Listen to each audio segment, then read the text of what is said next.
This is a full paper walkthrough for Edexcel GCSE Maths Paper 2 Higher from 2022. For each question, I will briefly talk about which topics are applicable to each question, and then go into my method of solving the question and the answer. It's important to note, of course, that many of these questions have many different correct methods to get the correct answer, and so the method shown will not be the only method, nor will I show all methods you could use. I will just show the one that I came up with while doing the paper myself. So if you used a different method that you find makes more sense to you and got the correct answer, that's obviously also okay. Question 1 is a multi-parter where every part is about manipulating expressions involving x and powers of x. So for 1a, we're asked to simplify x cubed all to the power of 5. So if we wanted to rewrite x cubed to the power of 5, we could write it as x cubed times x cubed times x cubed times x cubed times x cubed. Of course, this is the definition of exponentiation, repeated multiplication of the same number. And we can think back to one of our first laws of indices that we learned, is that if we multiply powers of the same base together, we can simply add the powers we get. So in this case, we can add 3, 3, 3. As we've got here, we get x to the power of 3 plus 3 plus 3 plus 3 plus 3. And that obviously gives us x to the power of 15. Now this actually shows indice law 2 that we could use to do this question even more simply, is that if we take a power of a power, then we multiply these powers together. So in this case, we do x to the power of 3 times 5 gives us, of course, x to the power of 15. Part B of question 1 asks us to expand and simplify the expression 4 times brackets x plus 3 plus 7 times brackets 4 minus 2x. So we want to first expand these brackets by multiplying out. So we're going to multiply everything in these brackets by 4 and everything in these brackets by 7. So of course here we get 4 times x is 4x, 4 times 3 is 12, and then over here we have 7 times 4 is 28, and 7 times minus 2x is minus 14x. Bringing this together to simplify it, 4x minus 14x is minus 10x, and 12 plus 28 is 40. So our final answer is minus 10x plus 40.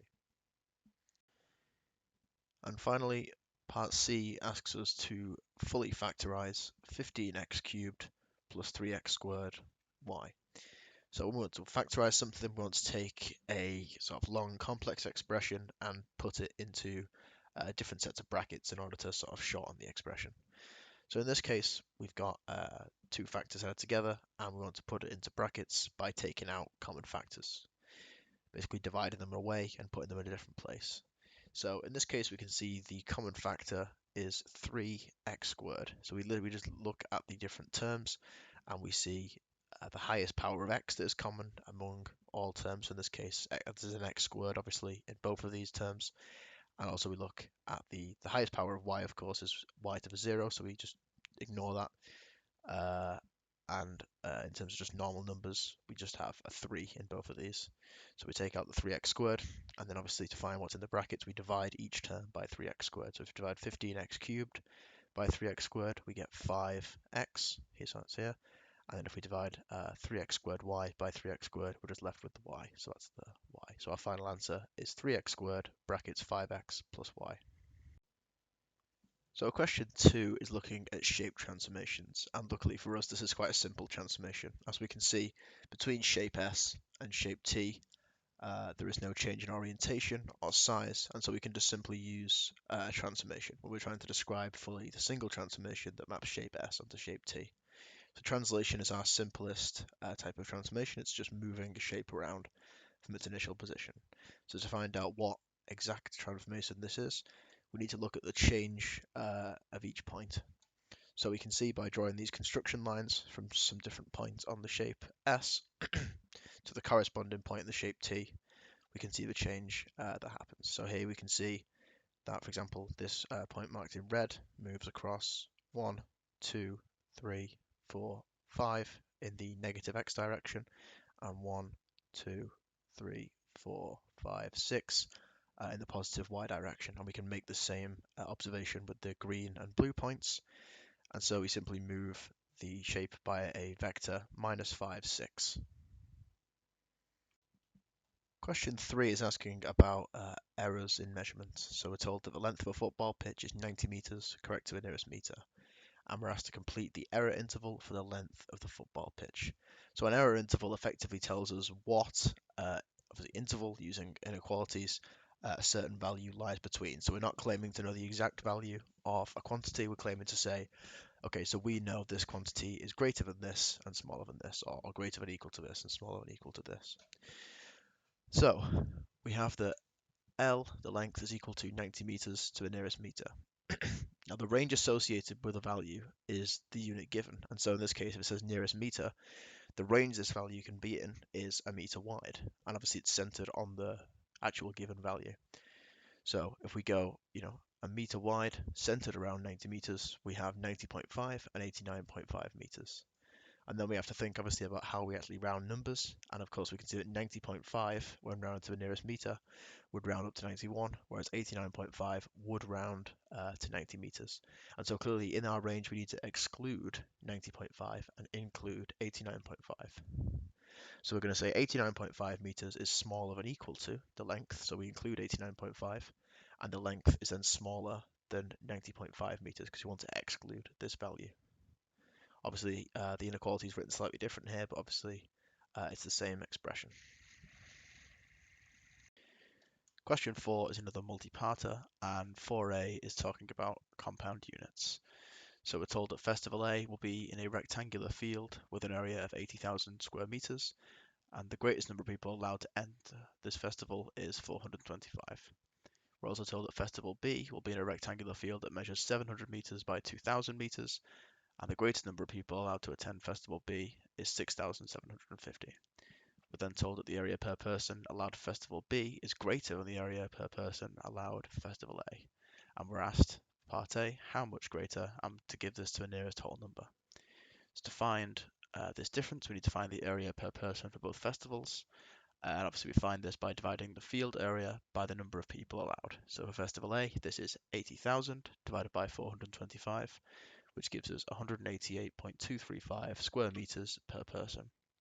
Festival B, we actually aren't given the area. We have to calculate it using length times width.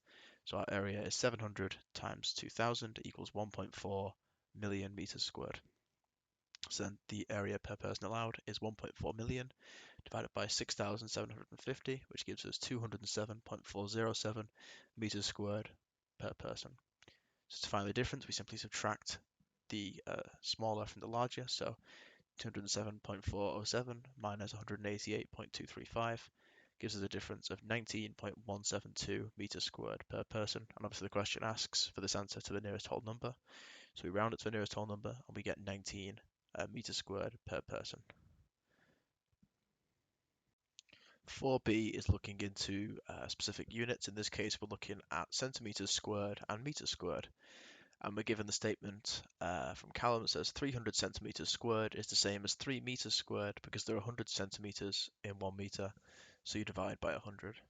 And we're told obviously Callum's method is wrong, and we're asked to explain why. So the crux here is that centimeters squared and meters squared are not the same units as centimeters and meters, so the conversion factor between them, which is 100 for centimeters and meters, is not the same. So you actually square the conversion factor if you square the units. So of course, there's 100 centimeters in 1 meter. And if we want to go to centimeters squared and meters squared, we simply square both sides, and that includes the numbers. So obviously if we square 1, we just get 1. So 1 meter squared. But when we square 100 centimeters, we get 10,000 centimeters squared. So to go, for example, from centimeters squared to meters squared, we need to divide by 10,000. Of course, for this question, we need to put that in quite a short way because it's just 1 mark. So basically, we just say they are different units and therefore the conversion factors are different. So question 5 looks into both vectors and ratios. So we're told that the points L, M, and N are such that L, M, N is a straight line. The coordinates of L are -3, 1. The coordinates of M are 4, 9. And then finally, we're told that the ratio of the length of LM to the length of MN is equal to 2 to 3. And we're then asked to find the coordinates of N. So, as I said before, we have the ratio LM to MN is 2 to 3. And from the properties of ratios, we can work this around to say that mn is equal to 3/2 lm. And we're talking here both in terms of lengths and also in terms of if we describe these as vectors, so instructions to get from L to M and M to N.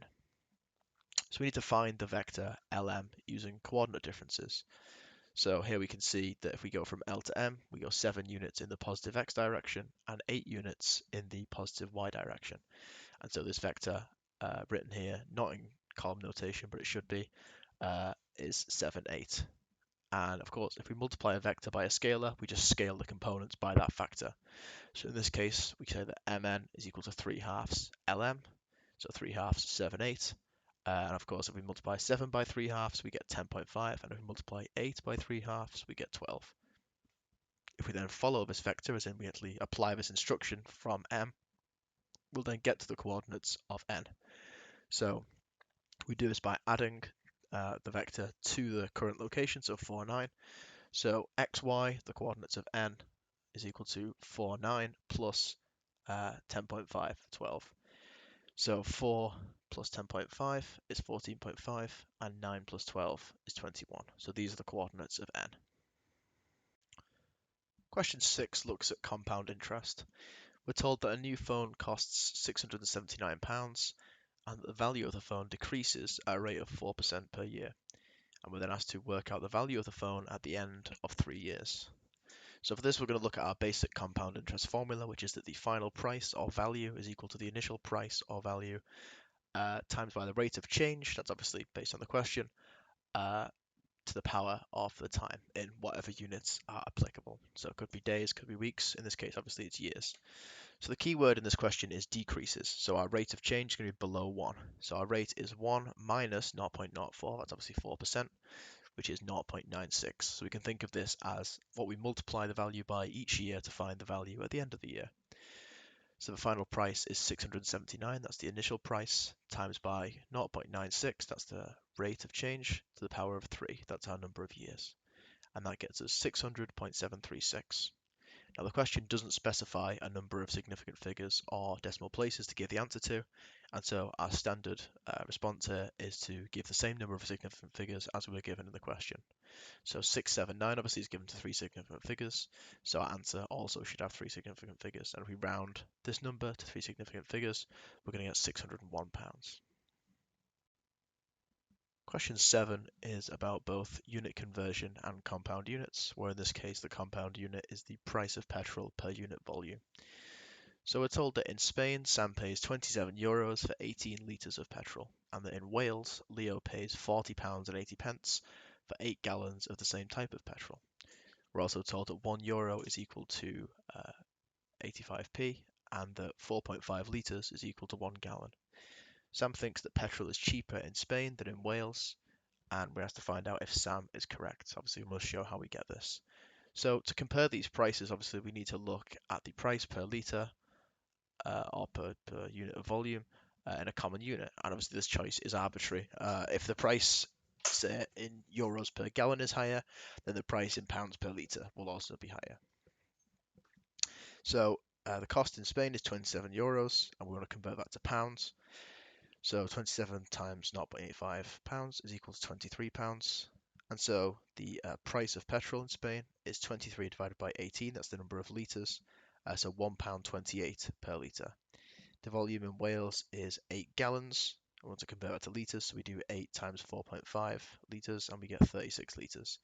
So the price of petrol in Wales is 40.8, that's the price, divided by 36, which is the number of litres. So that's £1.13 per litre. So the price in Wales is lower, i.e. petrol is cheaper in Wales, and obviously that's different to Sam's statement. He thinks it's the opposite way around, and so the key answer to give here is that Sam is wrong. Question 8 is about general calculator skills, and this is quite hard to give guidance on because it's effectively just a test of whether you can type things into your calculator correctly and then read off the correct answer.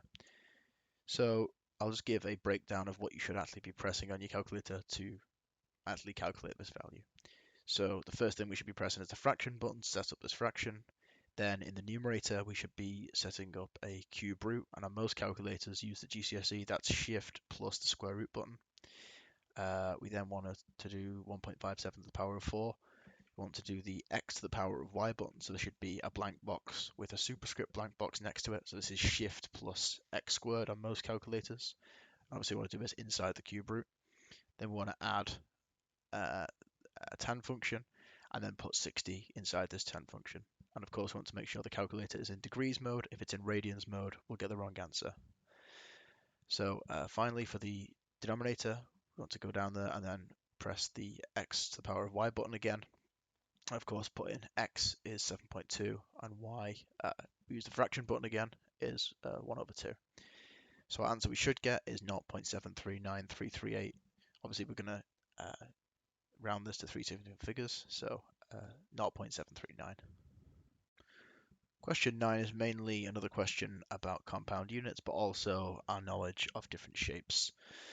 So we're told that a box in the shape of a cuboid is placed on a horizontal floor, and the box exerts a force of 180 newtons on the floor, and the box exerts a pressure of 187.5 newtons per meter squared on the floor.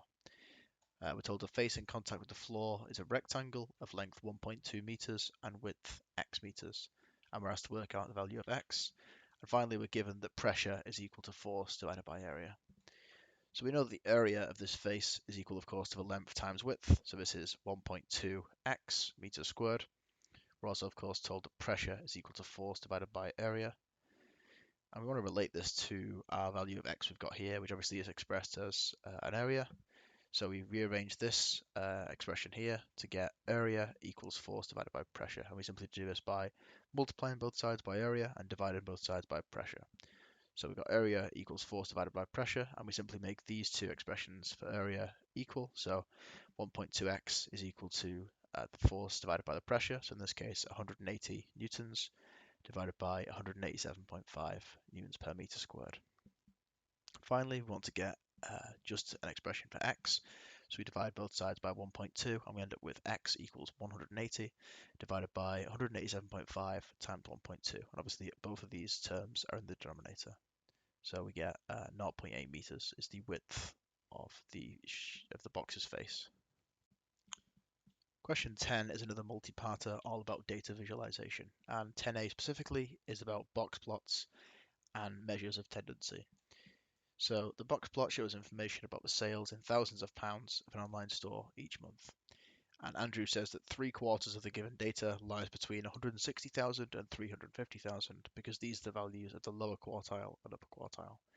Andrew is wrong, and we're asked to explain why. So first we should just check that these values are actually correct. If we look at the lower quartile, this is the leftmost edge of this box. It is in fact on 160. And the upper quartile, the rightmost edge of the box, is in fact on 350. So it must be something else in this statement that's incorrect. So we're going to look at the 3/4 statement. So if we have an ordered data set, which is what we have here, then the lower quartile is the value 25% of the way along the set. And the upper quartile is the value 75% of the way along. So this middle bit we call the interquartile range contains 50% of the data, 75 minus 25, not 75% or 3/4 obviously. Question 10b gives us a table showing the information about the sales in thousands of pounds of a shop each month. So we're given the least value, the lower quartile, the median, the upper quartile, and the greatest value. And we're asked to draw a box plot for this information. The basic principles of a box plot are this. Our leftmost line should be the minimum value. We should then have a horizontal line to the first, the sort of leftmost edge of the box, which is our lower quartile. The box should then extend over to the upper quartile, and we should have a line through the middle of the box, a vertical line that is the median value. We should then have another horizontal line extending out from the box to this vertical line, which at the right, which is the maximum value. So we tend to call this the box and these the whiskers. So the least value, 30, is the left whisker. So here we can see that's where it's been drawn. The lower quartile is 80, so that's where we draw the left box edge. The median, 170, is this line in the center of the box. The upper quartile, 260, is the rightmost edge of the box. And then the greatest value, 350, is the right whisker of this box and whisker plot. So the final part of question 10, part C, asks us to compare the distribution of sales of the online store with the distribution of sales in the shop. So looking at both box plots, we just need to compare these two. And this is a 2-mark question, so we need to make 2 of these 3 correct observations. So we can first say that the online store average, the median, is higher, or conversely, we could say the shop average is lower. We could say the range of online store sales is larger, and obviously conversely, we could say the range of shop sales is smaller.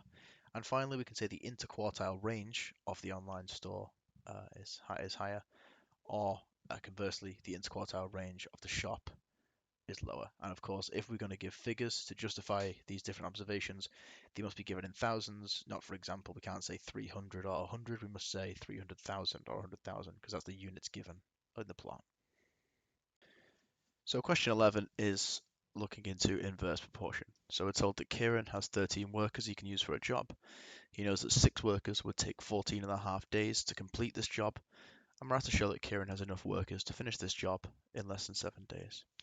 So for most tasks, if we have more people to complete the task, then we're going to complete the task more quickly. So an example of this would be building something, building a wall, building a house, building a bridge. If we have more people working at the task, we're going to finish that task more quickly. And so we can say that the time to complete this job, days, is proportional to 1 divided by the number of workers. This is obviously the idea of inverse proportion. So we can say that days is equal to A divided by workers, where A is some constant. So using our data we have here, 14.5, that's the number of days, is equal to A, our constant, divided by 6, the number of workers. We can rearrange this by multiplying both sides by 6 to get that A is equal to 14.5 times 6, or 87. And if we then apply this value of this constant to the current situation, we have that days is equal to 87 divided by 13, so this is the number of workers Kieran has, which is 6.69 to 3 significant figures, which is smaller than 7, and so Kieran has enough workers to finish this job in less than 7 days. Question 12 is looking at linear equations. So we're told that the equation of the line L1 is y equals 2x plus 3, and that the equation of the line L2 is 5y minus 10x plus 4 equals 0. And we're asked to show that these 2 lines are parallel. So when we say that lines are parallel, in the context of linear equations, this would mean they have the same gradient. So to find the gradient of both lines and then say, of course, they're equal, and we need to rearrange them into the y equals mx plus c form, where we can just pull out the gradient quite easily. So the first equation, y equals 2x plus 3, is already in y equals mx plus c form, so we can leave that. But the second one isn't, so we rearrange it as so. So we subtract 4 from both sides to get rid of this plus 4, so we have 5y minus 10x equals minus 4. We then add 10x to both sides to move the x over to this side. So 5y equals 10x minus 4. And then we divide through by 5 to get the coefficient of y to be 1. So y equals 2x minus 0.8. So we can see here, obviously, the coefficient of x is 2, as it is in the other equation. So the lines both have the gradient 2, and so they're parallel, which is what we were trying to show. Question 13 is on shape transformations. So we're asked to enlarge the shaded shape by scale factor minus 2 with the center of enlargement 0, 0. So there's a pretty standard method for enlargements. We simply draw lines from each point on the original shape to the center of enlargement, which in this case is the origin, and we then extend those lines by the given factor. If that's positive, then obviously we extend them in the same direction they've come from. So if it was plus 2, we'd make all of these lines blue, purple, green, and the red one that's underneath the purple one all twice as long, and then use those as references for those points and draw the new shape. But in this case, we have a scale factor of minus 2. And so because these construction lines are basically the vectors that define the points of the shape, if we take a negative factor, that means that the vectors are going to point in the opposite direction. And so these lines actually go in the opposite direction from the center of enlargement. So in this case, we just take each of these lines and go twice as far in the opposite direction, which gives us these 4 new points. Obviously, again, the red line here is underneath the purple one. And then we get these 4 points, connect them up, and we have a flipped and larger trapezoid than we had originally. Question 14 looks at a very specific area of statistics called capture-recapture. So we're told that Saffron wants to work out an estimate of the total number of fish in a lake. And on Friday, Saffron catches 180 fish from the lake, tags all of them, and puts them back into the lake.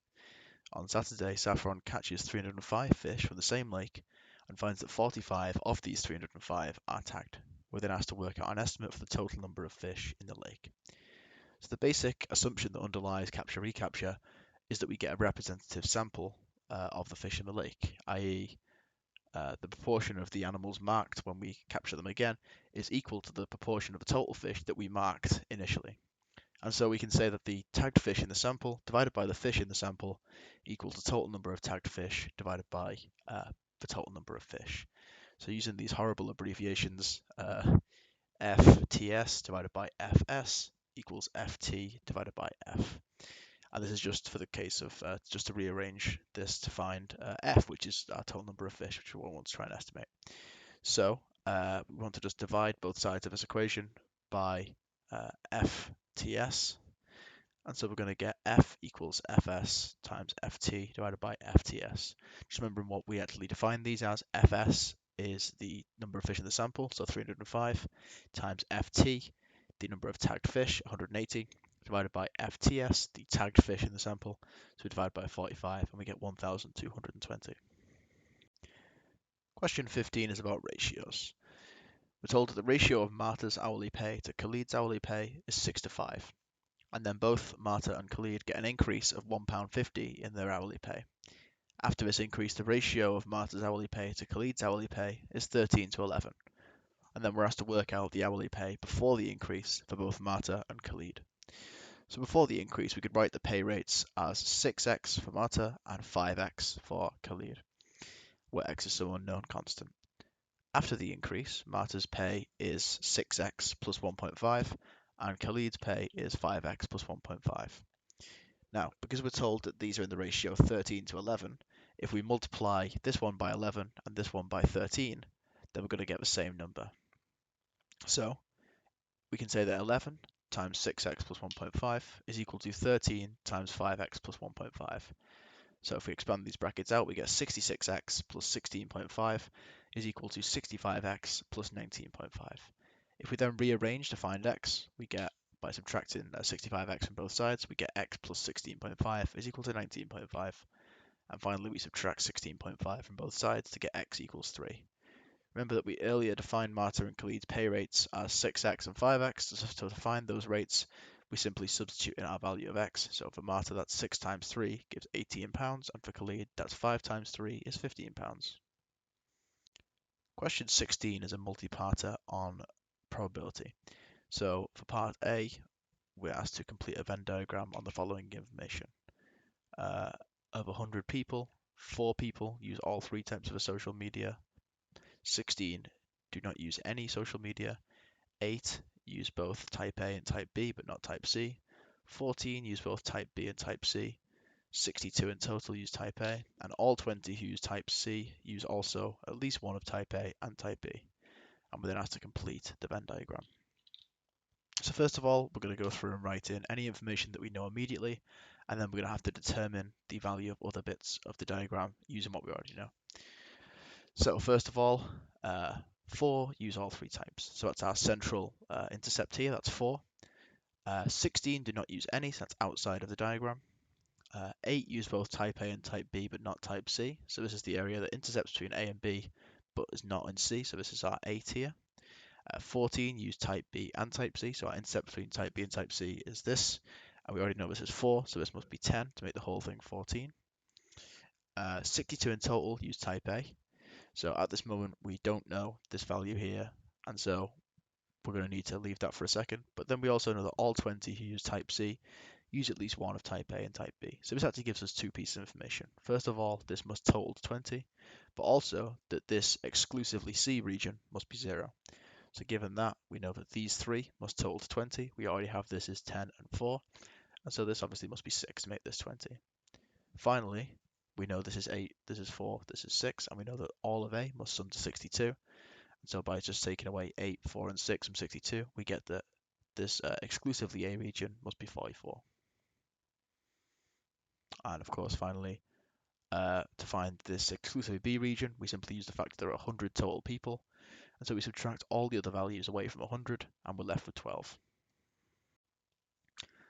16b looks more directly at probability and tells us that we choose one customer at random, and given this customer uses social media type A, find the probability that this customer also uses type B.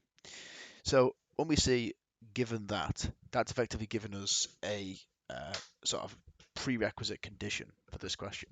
So we're only looking at this circle here of people who use type A. So in this circle, what is the probability that the person also uses type B? So how many people in the A circle also use type B? So we can see here it's 8 here and 4 here in this intercept between A and B. So it's 12 people out of 62. And so our probability is 12 divided by 62, or 0.194, to three significant figures. Question 17 is another multi-parter where both parts are concerned with the volume of a compound 3D shape. So we're told that a solid cone is joined to a solid hemisphere to make the solid T shown below. We're shown on a diagram that the height of this solid is y centimeters, and the diameter of both the base of the cone and the diameter of the hemisphere is 7 centimeters. Additionally, down here we're told that the total volume of T is 120 pi centimeters cubed, and we're asked to calculate the value of y and give our answer correct to three significant figures. So we should recall that a property of a sphere is that the radius or diameter is the same in all directions, and so the height of the hemisphere is 3.5 centimeters. There's obviously just half the diameter. To figure out y, we need to find the contribution to this total height from the cone, because obviously we know the contribution from the hemisphere is 3.5. So the cone volume, as we're given, is 1/3 pi r squared h. So if we want to rearrange for the height of the cone, we can do this by, first of all, multiplying by 3 to get rid of the third. That goes obviously over here, divided by pi r squared. So we get h equals 3, volume of the cone, divided by pi r squared. So we have the radius from the diagram. Obviously, we know it's going to be 3.5. We just need to find the cone's volume. And we can find the cone's volume by subtracting the hemisphere's volume from the total volume of the solid. So we have the volume of the cone equals volume of the total volume minus the hemisphere volume. So 120 pi minus 2/3 pi r cubed. The 2/3 is because we're taking half a sphere, which is obviously what a hemisphere is, and the volume of the sphere is 4/3 pi r cubed. Obviously we know r is 3.5, so we just substitute that in, and we calculate that the volume of the hemisphere is 28.5833 pi. So we find that the volume of the cone is 91.4167 pi. Finally, we use this value to find the height. So we substitute this volume into our formula for height, and we get that height is equal to 3 times 91.4167 pi divided by pi times 3.5 squared, which gives us 22.3878 centimeters. Finally, we just need to add the contribution to this total height y that we get from the hemisphere. So y is equal to the height of the hemisphere plus the height of the cone, so 3.5 plus 22.3878, which gives us a total for y of 25.9 centimeters. Question 17b tells us that the diameter of the base of the cone and the diameter of the hemisphere are both increased by the same amount. Assuming the total volume of T does not change, explain the effect this would have on your answer to part A. Of course, our answer to part A is this total height y.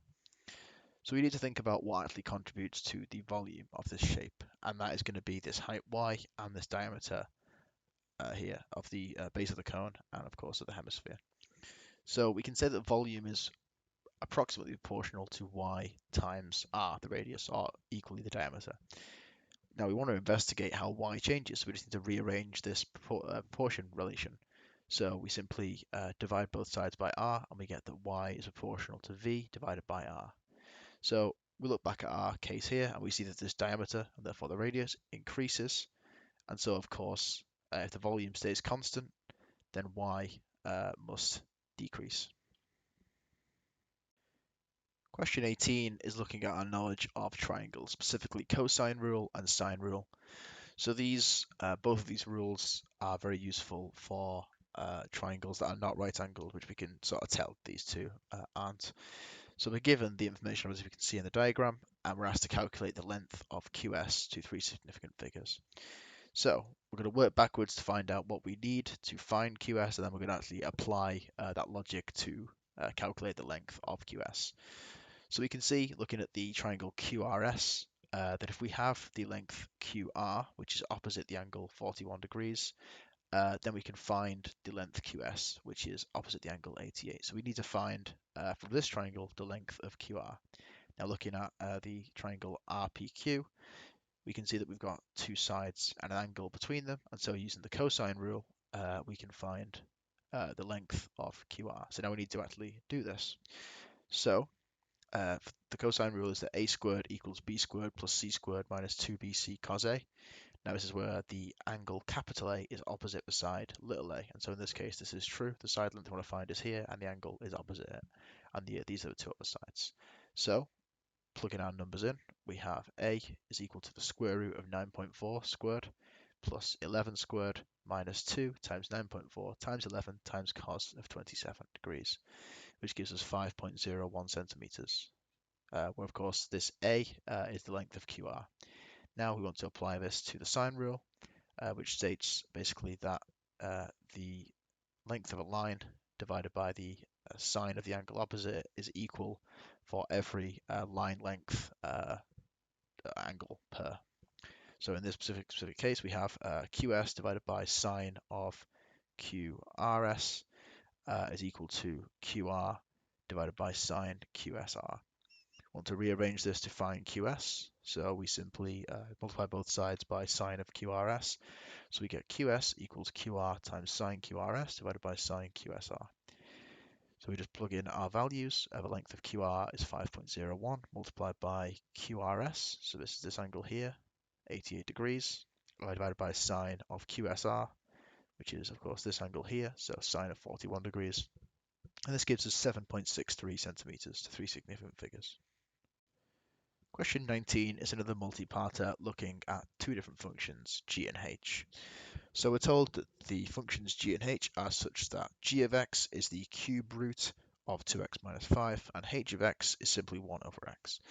So for part A, we're asked to evaluate g of 16. So all we want to do here is substitute 16 into g of x. So wherever we see an x, we're just going to put 16. So of course, we have 2x, so 2 times 16 is 32. We then subtract 5 from this 32, so we get the cube root of 27, which we know is 3. So part B asks us to find h g minus 1 of x. Now when we're trying to parse these sorts of statements, we want to work from the inside out. So first we have g to the minus 1 of x. Now this means the inverse function of x. And then obviously going out one more, we have h at the start, so that means we want to evaluate h of this, right? So first we need to find the inverse function of g of x and then substitute this expression into h of x. So we find the inverse function by writing g of x as y. This is just the dummy output variable. So y is equal to cube root 2x minus 5. We cube both sides to get y cubed equals 2x minus 5. We then add 5 to both sides to get 2x equals y cubed plus 5. And then finally, to make x a subject, we divide both sides by 2. So that's x equals y cubed plus 5, all divided by 2. If we then substitute this into h of x, we have h of y is equal to 1 divided by y cubed plus 5 divided by 2. And of course, if we divide by a division, then that just becomes a multiplication. So we get 2 divided by y cubed plus 5. Now, remembering that we rewrote x as y to find the inverse function, we just rewrite y as x to find out what this is in terms of x. So hg minus 1 of x is 2 divided by x cubed plus 5. So question 20 is looking both at our knowledge of triangles and of circles. So we're told A, B, C, and D are points on the circumference of a circle centered at O, and that ADE and BCE are straight lines. From here on in, I'm not going to use the letter notation because it's going to get very complicated very quickly. I'm simply going to gesticulate at given angles and talk about how we can use them together. So we want to work backwards effectively. We need to find this angle here, and we're going to use other rules and angles to find it. So given that we have a triangle here, CDE, if we can find the size of this angle here, then using the fact that angles in a triangle add to 180, we can find this angle here. Also, given that angles on a straight line add to 180, if we can find this angle here, then we can find this angle here, which is what we need. Using one of our circle theorems, that opposite angles in a cyclic quadrilateral add to 180. That's effectively a quadrilateral four-sided shape inside a circle. Then if we know this angle here, then we can find this angle here, which is what we need. Finally, using another circle theorem, the angle at the circumference of a circle is half the angle at the center. So if we know this angle here, which we do, we can find this angle here. So now applying these logical steps, we know that this angle must be half of this angle, so that's 66. We then know that this angle must be this angle minus 180 minus this angle, sorry. So 180 minus 66 is 114, which is this angle here. Using our straight line rule, we know that this angle must be 180 minus 114, so that's 66. And then finally, using our relationship between total angles in a triangle, we can find this angle here must be 180 minus 66, this angle here, plus 16, this angle here. So this angle, CDE, is 98 degrees. Question 21 is a multi-parter about graphic functions. And 21a specifically gives us the graph of y equals f of x and asks us to sketch the graph of y equals f of minus x. So if we evaluate the function f of minus x, for every single x input, we're going to get the output we would get from f of x if the x value was flipped. So effectively, we're going to flip the whole graph in x. So where we have a certain point, for example here, which would have a x coordinate of minus 4.5, that's going to have an x coordinate of plus 4.5, and similar for all other points. So effectively, we just mirror this whole graph in the y-axis, which moves it in the opposite side in the x-axis. So of course, just like the original graph, this new graph is going to sort of come down as we come closer to the origin, then sort of peak back up quite close to the y-axis, and then come through the origin and then decrease off as it goes into negative x. Part B of question 21 gives us the graph of y equals tan x, and we're told that the graph of y equals tan x is translated to give the graph of y equals g of x. After this translation, the point Q on the tan of x graph moves to point R, and the point R has coordinates 90 minus 5. And we're asked to find an expression for g of x in terms of x. So to find this expression, obviously, we need to find how the initial graph has been changed. And obviously to find how it's been changed, we need to find the initial coordinate of point Q. Obviously that's been moved to point R. So we know, of course, that tan of x repeats every 180 degrees. So we can see, obviously, it starts here at 0. It then starts to repeat here at 180. And so we can see the second time it repeats must be at 360 degrees. And of course, we know just from looking, this must be y equals 0. So our coordinate of q is 360, 0. So we've translated the graph to g of x. We've translated it minus 270 degrees in the x direction and minus 5 in the y direction. So to translate the graph in the x direction, we simply do the opposite in the brackets. So rather than subtracting 270, we add 270. So this would be tan of x plus 270. And to translate the graph in y by minus 5, we simply put this on the end of the equation to just simply shift it. So g of x equals tan of x plus 270 minus 5. Last but not least, question 22 asks us to find algebraically the set of values of x for which x squared minus 49 is greater than 0, and also 5x squared minus 31x minus 72 is greater than 0. So effectively we need to find the regions where these statements are both true. So we're looking at two quadratic equations and we're asking where are they positive. So we know that for positive quadratics, which these both are, they're basically like a U shape. And so where they're positive is before the first root, where it first crosses the x-axis, and after the second root, where it also crosses the x-axis.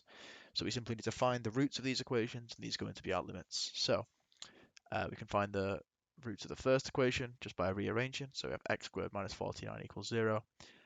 So x squared equals 49, and of course if we square root both sides, we get both plus and minus 7. They're both the square roots of 49. And so this graph is positive when x is smaller than minus 7, this would be this part, and x is greater than 7, so this would be this part. To find the roots of the second equation, we use the quadratic equation.